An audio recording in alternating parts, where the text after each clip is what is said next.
Hola, profe, buenos días. Mi nombre es Cristel Lugo, estudiante de cuarto año, sección B de Contaduría Pública. El día de hoy le voy a hablar sobre el decreto 1808 y lo que son los ingresos brutos en Venezuela.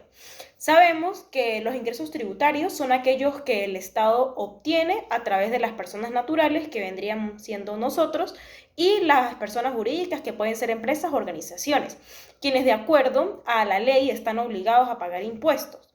Por su parte, según lo establecido en el artículo 16 de la Ley de Impuestos sobre la Renta, aquí nos dice cuáles son los ingresos que van a formar parte o que se van a considerar en cuanto al cálculo del impuesto sobre la renta. Entre estos tenemos venta de bienes muebles e inmuebles, prestación de servicio de manera general, arrendamientos de bienes, muebles e inmuebles, aquellas remuneraciones obtenidas por el trabajo bajo relación de dependencia, honorarios por el libre ejercicio de los profesionales no mercantilistas, y ingresos provenientes de regalías o participaciones análogas. También se incluyen la exportación de bienes de cualquier clase, intereses, primas de seguros, indemnizaciones, entre otras cosas. Existen ciertas exclusiones que a los fines de la determinación de los ingresos brutos no se toman en cuenta.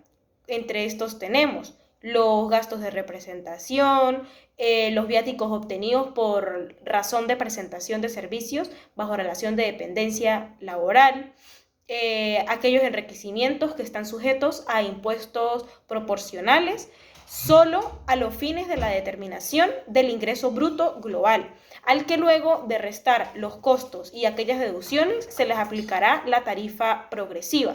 El impuesto sobre la renta podemos decir que es un impuesto directo que grava las ganancias y el enriquecimiento neto o renta que tenga una persona natural o jurídica. Este es un tributo que se le paga al Estado venezolano a través del CENIAT.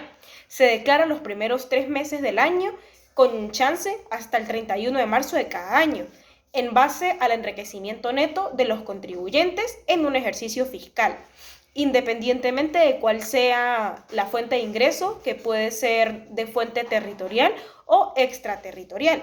La ley nos establece 3 tarifas. La primera tarifa va dirigida a las personas naturales, la segunda tarifa va dirigida a las empresas y la tercera tarifa va dirigida a aquellas empresas que reciben regalías mineras y que trabajan con hidrocarburos y actividades conexas. Con todo esto, el impuesto sobre la renta tiene 3 condiciones, que es el hecho imponible, la base imponible y la alícuota. El hecho imponible es la razón o la acción por la cual se genera la obligación del pago del tributo. La base imponible es aquella base del cálculo por el cual vamos a determinar nuestro impuesto. Y la alícuota es un porcentaje o es una proporción que vamos a usar sobre la base imponible para determinar cuál es nuestro impuesto. En el caso del impuesto sobre la renta, lo que es la tarifa 1 y 2 comprenden unos intervalos de unidades tributarias. Por lo tanto, este impuesto es progresivo, ya que a medida que obtengamos más ganancias o obtengamos más ingresos, vamos a pagar más impuestos sobre la renta. El enriquecimiento neto en una persona natural se puede dividir en que pueden ser de 2 maneras, cobrados o causados. Los cobrados se refiere a los que reciben sueldos y salarios, y los causados son aquellas que se hacen por ventas de muebles, honorarios profesionales, entre otros. Si queremos saber el enriquecimiento neto de una persona, este lo determinamos a través de la renta bruta de ingresos, que serían los ingresos menos los costos y las deducciones establecidas en la ley, las cuales encontramos en el artículo 27 de la presente ley. Aquellas empresas que están en excepción, que no pagan impuestos sobre la renta, son las que su enriquecimiento neto global no excede las 1.000 unidades tributarias. Si su ingreso bruto no excede las 1.500 unidades tributarias en el periodo fiscal. Una de las normas más antiguas en contexto tributario es en el impuesto sobre la renta, es el decreto 1808, junto con la de sucesiones y donaciones. Este decreto está vigente y es aplicado en el proceso tributario desde el 23 de abril de 1997. El impuesto sobre la renta se declara y se paga de manera obligatoria en los primeros 3 meses del año. Es calculado de acuerdo a los ingresos percibidos por el contribuyente durante el año fiscal anterior. Los montos que se deben cancelar al fisco nacional son calculados en base a la unidad tributaria, que hoy en día tiene un valor de 20 bolívares o 0,002 bolívares. El decreto nos habla de quienes están obligados a pagar. En el momento en el que realicemos un pago, vamos a generar o vamos a tener una obligación de hacer el proceso de retención. Se entiende que el proceso de retención del impuesto sobre la renta es un pago anticipado que el beneficiario o contribuyente de un determinado enriquecimiento debe efectuar al fisco nacional, el cual podrá ser compensado al momento del cálculo en la autoliquidación definitiva del impuesto sobre la renta del ejercicio fiscal que corresponda.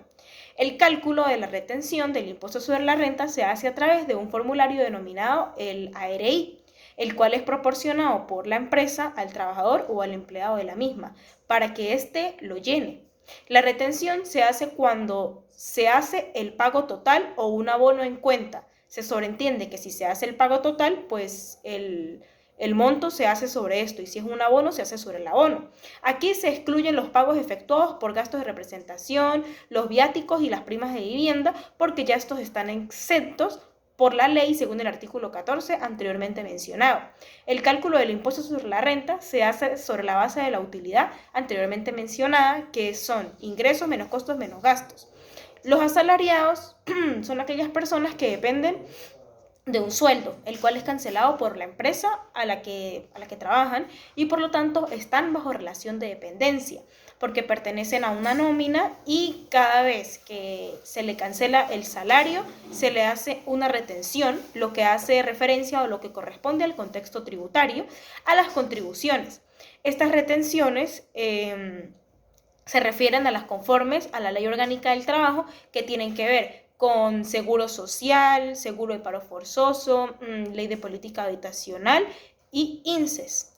Por otra parte, están aquellas personas que trabajan con horarios profesionales que no tienen dependencia laboral, que a diferencia de los asalariados, estos no dependen de, valga la redundancia, pues de un jefe, sino que son sus propios jefes, y de igual manera se le hace la retención.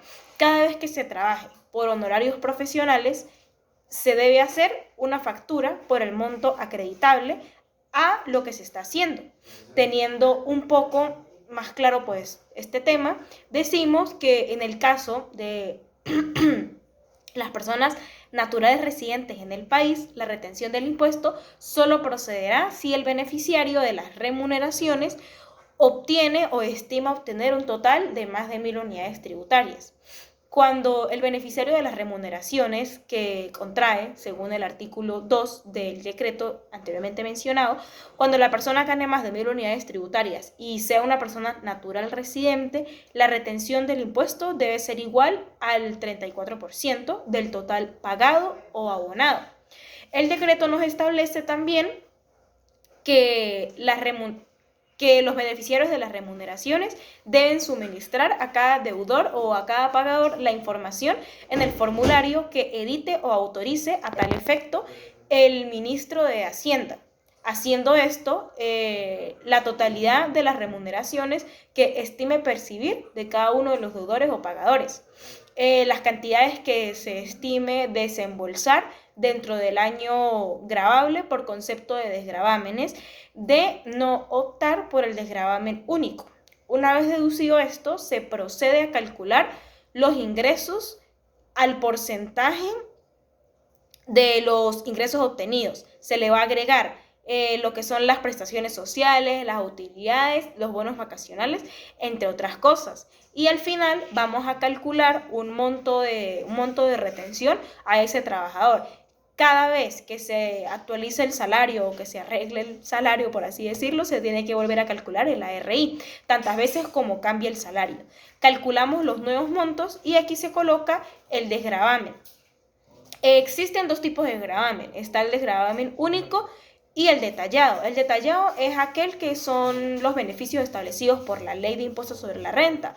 Entre estos tenemos el Instituto Docentes para la Educación del Contribuyente, las primas de seguros, de hospitalización, de cirugía, de maternidad o aquellos servicios médicos de hospitalización, incluyendo las cargas familiares, que sabemos que son la esposa, los padres y los hijos menores de 21 años, siempre y cuando estén estudiando. El de gravamen único es de 774 unidades tributarias. En el formulario se debe establecer también las cargas familiares, que le dan derecho a rebajas de impuestos.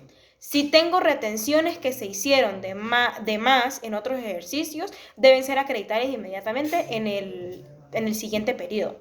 El cálculo de la ARI va a determinar un porcentaje de retención que debe ser aplicado por el agente de retención sobre cada pago y abono que se efectúe. Dicho lo anterior, podemos concluir que el pago de tributos es responsabilidad del ciudadano, el cual ejerce su papel como contribuyente, ya sea ordinario, especial, formal, agente de retención o cualquier otro tipo. Que el impuesto sobre la renta es un impuesto directo que grava las riquezas de las personas y debe ser pagado y declarado de enero a marzo de cada año. El ARI es una planilla oficial que el CENIA le proporciona a los trabajadores para que estimen sus ingresos y gastos, con el fin de obtener un porcentaje de retención de impuestos sobre la renta, que su empleador, jefe o patrón debe aplicar en la oportunidad del pago de su sueldo o salario, sabiendo que para iniciar el proceso de retención se debe tener ingresos mayores a 1.500 unidades tributarias. Gracias.